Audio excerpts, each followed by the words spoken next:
Chapter 34, Anomalies at Gelendzhik. Dear readers, everything I have written in these books I either heard from Anastasia or saw and experienced myself. All the events I describe are real events from my own life, and my descriptions, especially in the first couple of books, included people's real names and addresses, a decision I later had cause to regret. These people came to be bothered more and more by curious busybodies. Another thorny problem has been that all the various rumors, events, and phenomena attached to both myself and Anastasia, the particular interpretations of these events, and consequently the particular conclusions drawn therefrom, have also been upsetting. Many of them I cannot agree with at all. For example, I am dead set against worshipping the dolmens. I believe we can and must communicate with the dolmens on the basis of respect, but not worship them. The readers of the Anastasia books comprise people of various faiths and religious confessions, with various levels of education. I believe that anyone's interpretation of events is worth our attention. Everyone has the right to say their own opinion, but when expressing it, they should say, "This is my opinion and my suggestion." And of course, one should not mystify everything right off, and should certainly not mystify either me or Anastasia. Otherwise, one may transform Anastasia from a man, albeit not a very ordinary man, into some kind of extraordinary being. Might it not be that she is in fact a supremely normal man with a capital M? And we are the ones who are abnormal. So please excuse me for getting carried away here with my own opinions. It is on account of my being disturbed by a particular set of circumstances. Rumors are circulating lightning fast at the moment about the fiery sphere with which Anastasia communicates. I ask my readers to recall my various descriptions of it in previous books, how this sphere appeared next to Anastasia in emergency situations, how it first appeared when little Anastasia was crying over her parents' grave, and then taught her to take her first little baby steps, how it defended her when she was attacked. To her grandfather's question, "What is it?" she replied, "I would call it good."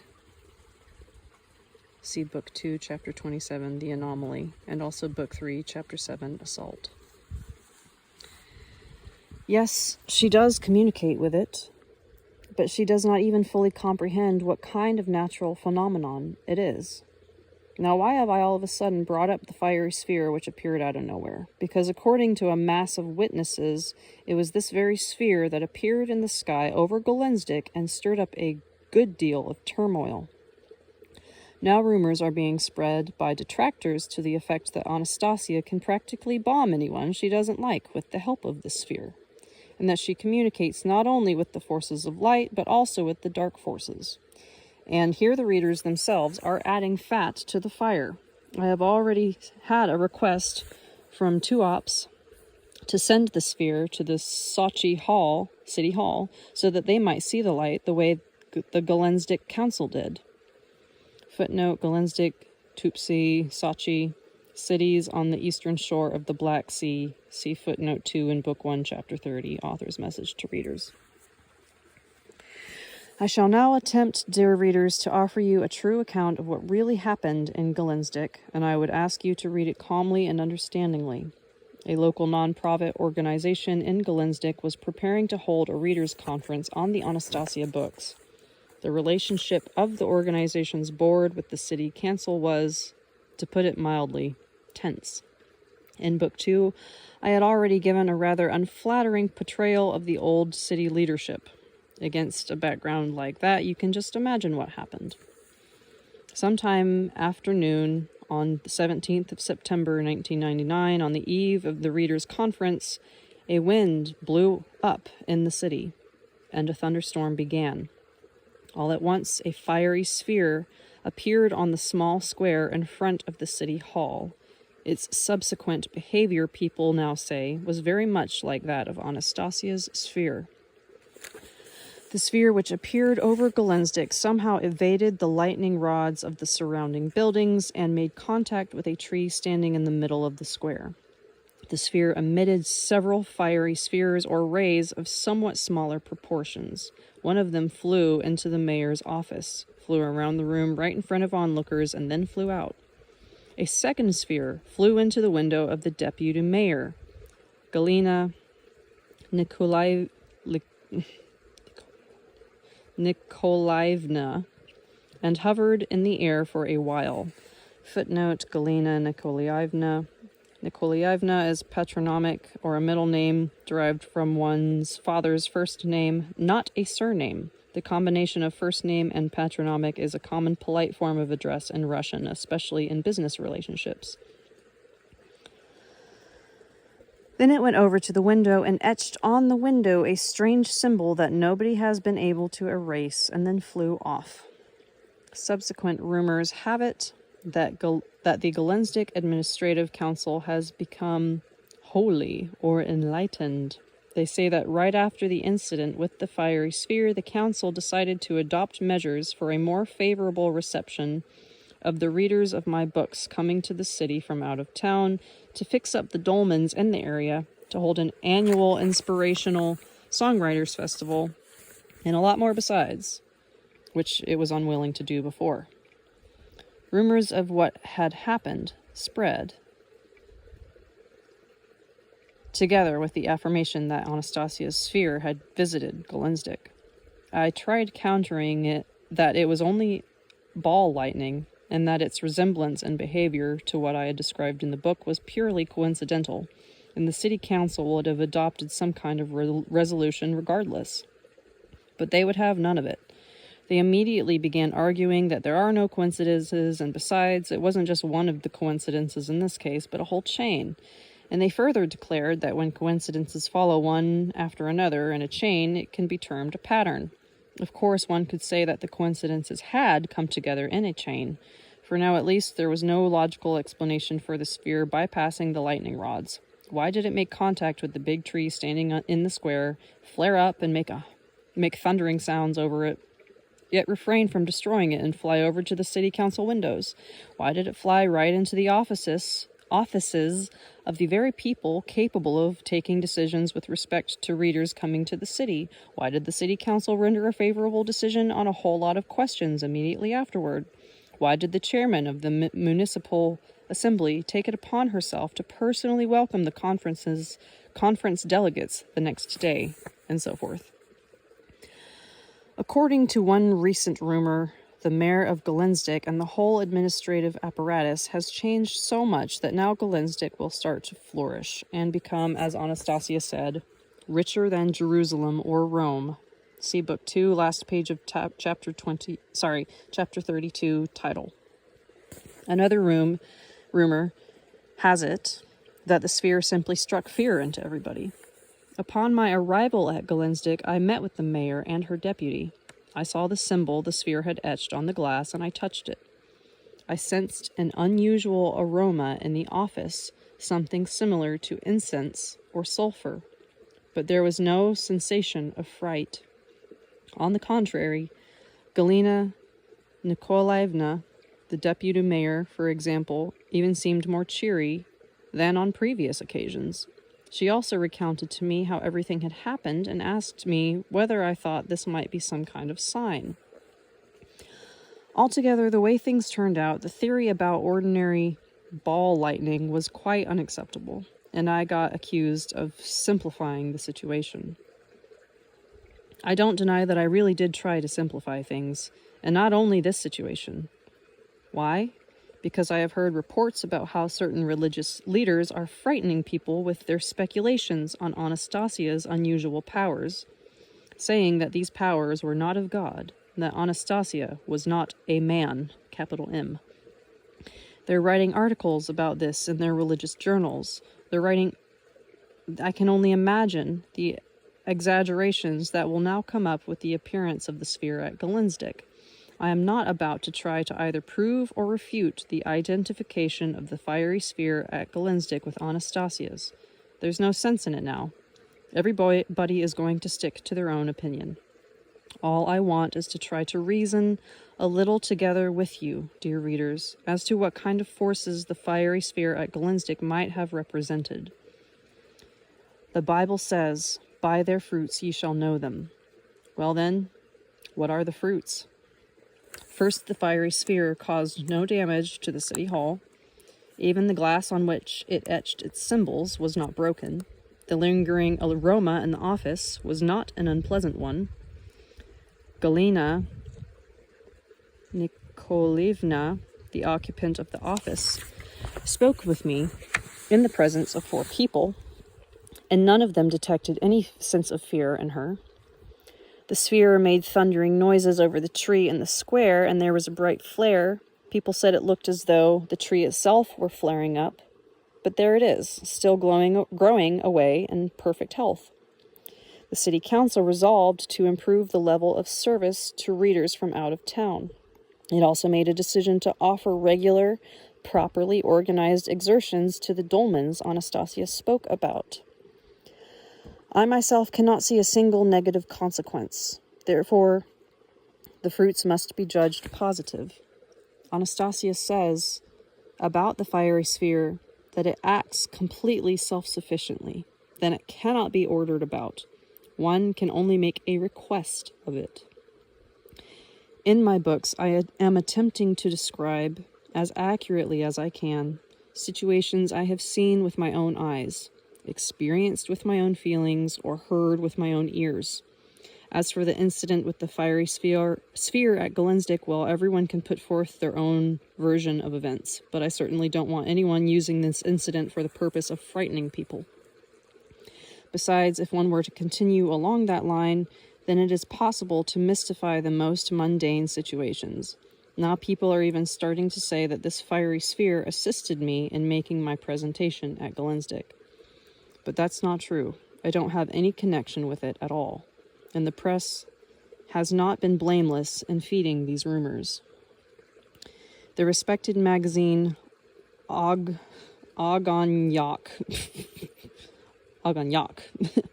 one of the oldest weekly illustrated magazines in Russia, published since 1899. The name literally means little flame. Printed a long article in which the author states that an experiment is being conducted on this country on a major scale. Specifically, he notes about me that he talked on stage for 8 hours straight. I haven't seen oratory like that for a long time. Another paper adds, through all this, he remains fresh as a cucumber. All these descriptions, to put it mildly, are exaggerated and inaccurate. In the first place, at the conference I spoke not for 8 hours straight, but only 6. 2 hours were added from my presentation on the following day. As far as assistance goes, it really was there, but with no mysticism. On the eve of the Gelendzhik conference, Anastasia came to see me, telling me I should get a good night's sleep. She offered me a tea extract that she had brought with her from the taiga, for me to drink just before bedtime. I agreed, since lately I really hadn't been able to sleep much at night. Then, when I lay down, she sat down beside me and took my hand, as she used to do back in the taiga. I described this in my chapter, Touching Paradise, chapter 21 in book 1. And I fell asleep, as though literally flying off somewhere. Whenever she did this in the taiga, a sense of peace would always come over me. I awoke the next day to see a beautiful day out. I felt in top shape, and my mood was cheerful. For breakfast, Anastasia offered me only cedar milk, saying it was better not to eat any meat, since a lot of energy would be spent on digesting it. After the cedar milk, I didn't even feel like having meat. Whenever I have cedar milk, I never really feel like having anything else. When I gave my talk to the readers at the conference, Anastasia was not beside me. She stood quietly for a while in the auditorium among the readers, then went off and disappeared altogether. But after the publication of the articles and the rumors giving a mystic interpretation to my presentation at the conference, I began to wonder myself whether Anastasia had somehow been helping me, and I said to her, "Don't tell me, Anastasia. You quite forgot I was supposed to look tired, and at least toward the end of my presentation? Why did you let these people indulge in mystical speculation?" She laughed and replied, "What kind of mysticism can there be in someone well rested, talking in a good mood with his friends? As for your speaking for so long, this was because your thought is still confused. You tried to grasp hold of a number of topics at once. It was possible to have phrased it more clearly and concisely, but you were not able to do that, also on account of the fact that your shoes were too tight and squeezing your feet, so that the blood had trouble circulating through your veins. You see now how utterly simple, in fact, it all was. There was absolutely no mysticism in my presentation." Dear readers, I am receiving more and more letters from you asking why neither I nor the Anastasia Foundation are responding to the critical articles in the press, to the insults and accusations of bigotry directed at me and my readers in general. What a waste of time that would be. Anyway, what's the sense of responding to people who are simply out to provoke a scandal? In November, one journalist, by the name of Bai, I'm not going to spell it out in full, there's no need to immortalize him, saw fit to publish one and the same article under different titles and in no less than 5 publications at the same time. He changed the titles, transposed a few sentences in the text, and signed himself with different names. He naturally disparages me and then rants away with a diatribe on morals, ethics, and commercialism. His editors will deal with him themselves before too long. I know how distasteful such a situation can be for editors, and it's considered highly unethical in journalists' circles. After all, each publication paid him an honorarium on the understanding that they were getting an exclusive. What's the point of my arguing with him? Maybe the poor fellow needs the money to buy himself a decent meal. And as for the muck and lies he dishes out, I don't think they'll ever stick to Anastasia. They'll all fall back on him. Let's face it, Anastasia is a pretty hot topic right now, and I wouldn't be surprised if a few more publications tried to capitalize on her popularity. After all, you readers number more than 1 million already. Let's say I start a polemic with a tabloid of maybe 50,000 subscribers. You're naturally going to want to read it, and that means you'll be giving a huge boost to their circulation. There's absolutely no sense in arguing with them. You know yourselves, after all, whether you're bigots or not. If you really want to get back at a publication, your best bet is to simply refuse to buy it, or cancel your subscription if you have one. As for me, the only way I can communicate with you is through my books. So now I'm going to try and answer some of your questions. First of all, at the present time, I am not engaged in any business activities. I spend my whole time writing. I don't belong to any religious group. I'm simply trying to come up with my own sense of what life is all about. But the criticisms and fabrications directed at me and Anastasia are likely to increase.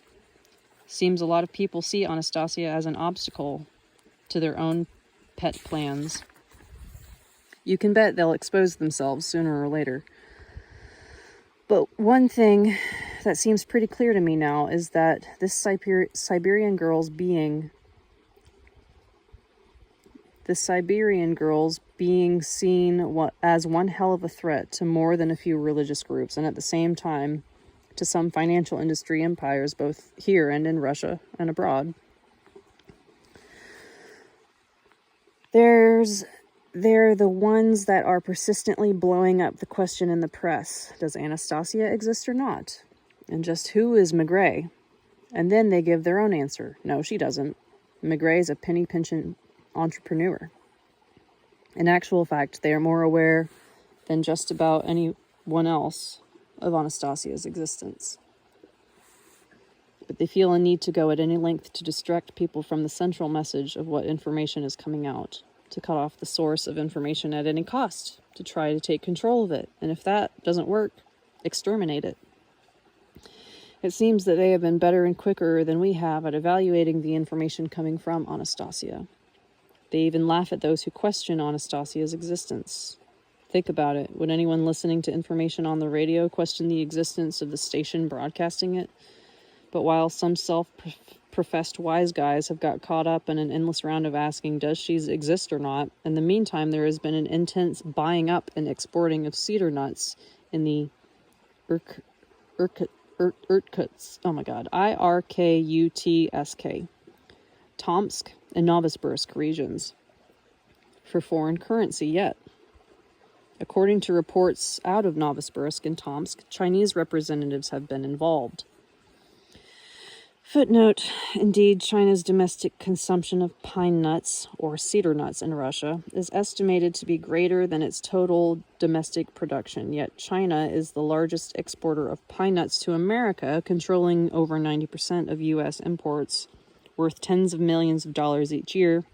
The Chinese pine nuts found in North American health food stores and supermarkets are predominantly Russian in origin. They are, in fact, the nuts of Siberian cedar and Korean cedar trees exported across the border to China to be shelled and sent overseas, often without the necessary level of refrigeration. 1999 was a banner year for cedar nut crops in many parts of Siberia, but the Novosibirsk medical factory is not increasing its output of cedar oil. Novosibirsk Medical Factory, see Chapter 24, Take Back Your Motherland People.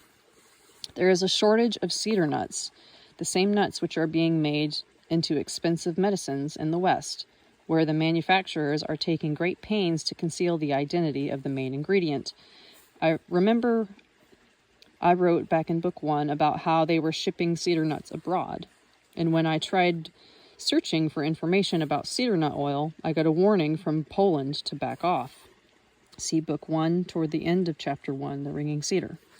This year they've managed again to hold their own, but as to the future, well, we shall see. In the next book I shall tell about a certain surprise being prepared by Anastasia. I am an entrepreneur. My idea was to write the books I promised to write and then get back to business. I never hid my intentions from anyone. In fact, I wrote about them in Book 2. See Book 2, end of Chapter 31, How to Produce Healing Cedar Oil. But now my plans have changed. Let other Siberian entrepreneurs compete for trade with these Western smart alecks. My plans changed because those behind critical publications continue to insult and frighten readers, labeling as bigots anybody who bothers to read my books, which they consider silly and devoid of literary value. Granted, I don't have any higher education or experience in the literary field, and those who have these are irritated by the popularity of my books. They are especially upset by the fact that, given my level of education, I still refuse to submit my work to editors. And they are simply furious over my publication of the 500-page collection of readers' letters and poems entitled The Soul of Russia Sings in Anastasia's Ray. Footnote, a 544-page volume of readers' poetry, art, and letters. 7 sample poems from this collection are reproduced in English translation at the end of Book 1, Chapter 30, Author's Message to Readers. I really want a copy of that book, just saying. Again, I didn't allow anyone to edit this.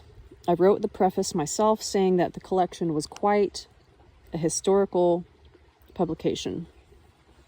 I still say this. How else could anyone characterize it, containing as it does letters and musings on life, on the purpose of man, on what people today cherish in life? The letters and poems are sincere and written by people of different ages, different social situations, and religious inclinations. And this book has been pretty popular. In fact, its popularity has given the lie to the myth that modern man is interested in only in crime novels and books about sex. People are eager to read poetry, even if it's not professionally written, but sincere nonetheless. I've been told on a number of occasions that because I've thrown out a challenge to the whole brotherhood of the pen and their erudition,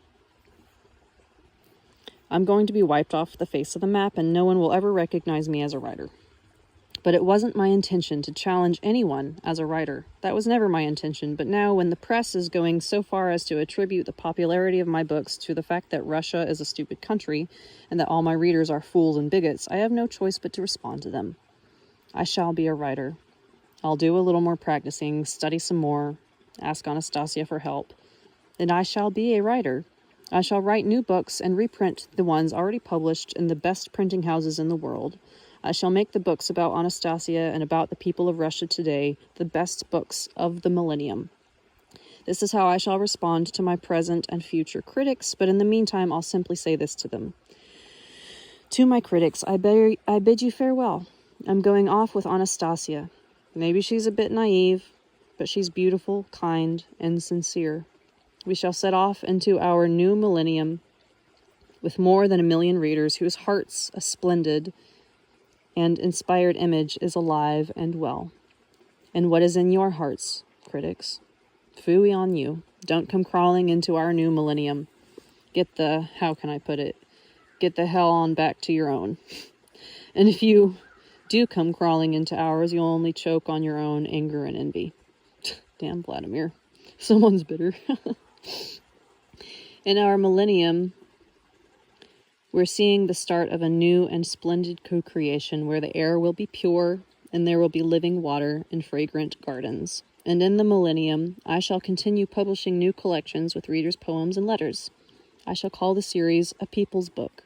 You may say that the poems therein are horrendous, but I say they are resplendent.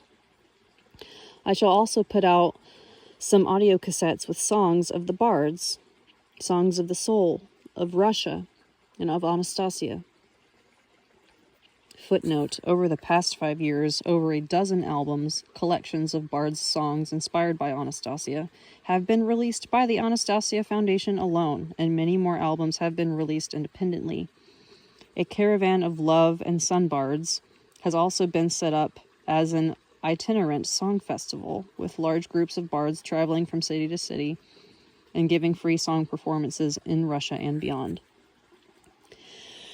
You may say that anyone can strum a guitar, but I say that these bards sing from the heart. And I would add, in Anastasia's words, not in any of the galaxies could there be found a single string capable of producing a better sound than the singing of the human soul. See Chapter 6, Birth. Dear readers, I extend to all of you my heartfelt greetings on the dawn of our millennium, on the dawn of your splendid co-creation on the earth. Who are we? That is what I have decided to call my next book. Respectfully, Vladimir McRae.